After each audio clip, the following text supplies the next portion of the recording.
আজকে আমার দুপুর বেলায় প্রায় 40,000 টাকার মতো হারিয়ে গিয়েছিল। সুবহানাল্লাহ কে বলল রে? কত হাজার? প্রায় 40-এর কাছাকাছি, বাট পরিপূর্ণ 40 নয়। আমি আপনাকে বলছি, জেলার নাম বলবো না, বদনাম হবে। হোটেলে ছিলাম ভাই, আমরা তো প্রোগ্রাম করি রাত 2টা 3টা 1টার সময় মানুষের প্রোগ্রাম শেষ হয়, ঘুমালে মাথায় সেন্স থাকে না।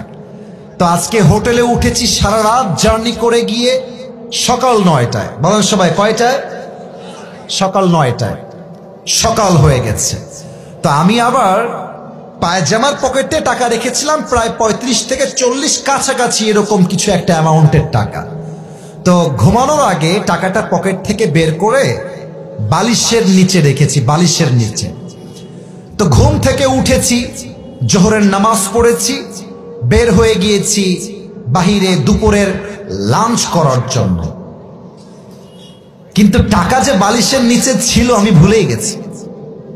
হোটেলে খেতে গেছি, বিল দেওয়ার জন্য বলেছে, বিল হয়েছে 600 থেকে 700 টাকা।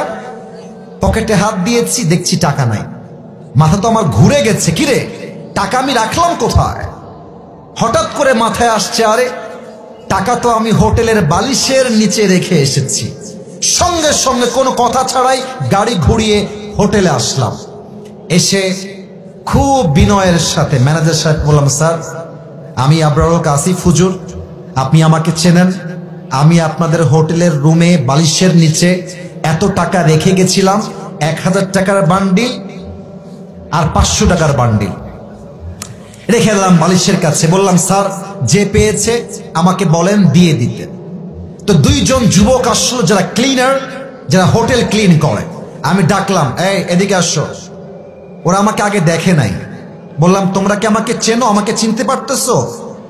তো যে আমার বেড গুছিয়েছে, যে আমার বালিশ হটিয়েছে, সে বলছে, হ্যাঁ আমি আপনাকে চিনি, আপনি আসিফ হুজুর, আপনার ওয়াজ আমি শুনেছি। তো ওকে বললাম, বাবু যেহেতু তুমি আসিফ হুজুরকে চেনো, দেখো বাবা আমি তোমার সঙ্গে ঝামেলা চাই না। আমার বালিশের তলে আমি টাকা রেখে গেছি, আমি 100% ড্যাম শিওর। টাকাটা বাবা আমাকে দিয়ে দাও, তোমাকে আমি হাদিয়া দিয়ে বাসায় চলে যাব। যুবকটা মুখের উপরে বলছে, না আমি টাকা দেখি নাই, জীবনেও না, এটা সম্ভব না, আমি 1 টাকাও হাত দেই নাই। আমি বললাম, প্লিজ ট্রাই টু আন্ডারস্ট্যান্ড, একটু বোঝো, আমার বাদ মাগরিব প্রোগ্রাম, আসর আজান হয়ে গেছে, দিয়ে দাও বাবা, কোনো ঝামেলা চাই না, থানা পুলিশ চাই না, দিয়ে দাও। আমি বুঝালাম, আমার ড্রাইভার বুঝালো, পিএস বুঝালো, ম্যানেজার বুঝালো, সে বুঝতে রাজি না। এবার হোটেলে মালিক চলে আসছে, বড়লোক, শিক্ষিত, অনেক বড় ঘরের মানুষ তিনি, এবং তিনি একজন অ্যাডভোকেটকেও নিয়ে আসছে। সিসিটিভি ক্যামেরা ওপেন করা হলো, কে গেছে হুজুরের রুমে আর কে বের হয়েছে। তা আমি চোর ধরতে গিয়ে নিজেই চোর হয়ে গেছি। তারা আমাকে বলতেছে, আপনি যে টাকা রাখছেন তার প্রমাণ কোথায়? আমাকে বলতেছে, বিনয়ের সাথেই বলছে যে, স্যার আপনি যে টাকা রেখেছেন এখানে 40,000 টাকা, তার প্রমাণ কি আপনি আমাকে বলেন। আমি তো ঝগড়া চাই না, আমি সবসময় সমাধান চাই। তো আমি বললাম, একটু ক্যামেরাটা আগা পিছা করেন, সিসিটিভি ফুটেজটা সব চেক করা হলো। হোটেলের মালিক বললেন, হুজুর টাকাটা হয়তো বা আপনার স্টাফরা নিয়েছে, কারণ তারাও আপনার রুমে প্রবেশ করেছিল। আমি বললাম, দেখেন আমার স্টাফরা, they have been working with me just for 4 years, প্রায় 4 বছর যাবত আমার সঙ্গে তারা আছে, আমার 1 পয়সা তারা হাত দেয়নি আজ অব্দি, ওরা নিতে পারে না, প্লিজ একটু সমাধানে আসেন। না, উনি মানতে রাজি না, উনি বললেন এটা হতে পারে না, আমরা সরি। লাস্টে যখন ফিরে আসবো, টাকার আশাই বাদ দিয়ে দিয়েছি। অ্যাডভোকেট তাকে আবার বলছে, এই ছেলে টাকা নিয়েছো, থাকলে দিয়ে দাও, কোনো মারামারি হবে না, দিয়ে দাও, আসিফ তোমাকে ছেড়ে বাসায় যাবে। ও বলছে, না আমি টাকা নেই নাই। আমিও টাকার আশা বাদ দিলাম, যে থাক ওইটা বাদ, ওটা পাওয়া যাবে না। জাস্ট আসার সময় তাকে বললাম যে, স্যার দেখেন আমি আসিফ হুজুর, আমি কোনো গন্ডগোল চাই না, আপনার হোটেলের বদনাম চাই না, তবে একটা আবদার রাখবো। এই যুবকটা যে রুমে থাকে, চেক হিজ রুম, রুমটা চেক করে। বলছে, ঠিক আছে হুজুর, আপনার লাস্ট আবদার আমরা রাখবো। হোটেল ম্যানেজার, হোটেল মালিক, অ্যাডভোকেট এবং আমার 3 জন স্টাফ ও রুমে গেল। রুমে গিয়ে দেখবেন টয়লেটের উপরে একটা ছোট্ট করে জায়গা থাকে, এই ঢোপ টোপ রাখার জন্য, অনেক জিনিস রাখার জন্য। একজন গিয়ে সোজা ওখানে আঘাত করছে।